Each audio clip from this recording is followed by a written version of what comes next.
Hello guys, welcome back to Trading for Beginners, and in this video I'm going to talk about how can you download your ShopPay application.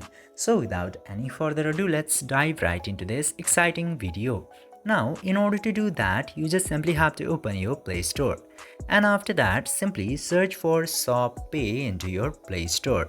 And after searching the ShopPay, this application into the purple and white logo which is written as Shop will appear. Just simply open this application and then just simply tap to install button, and after tapping into install, this application will be installed depending on your internet connection speed. You might be confused because this just says shop but not ShopPay, but believe me, this is the application that you are searching for. This way you can easily install or download ShopPay into your mobile phone. I hope this video was informative for you.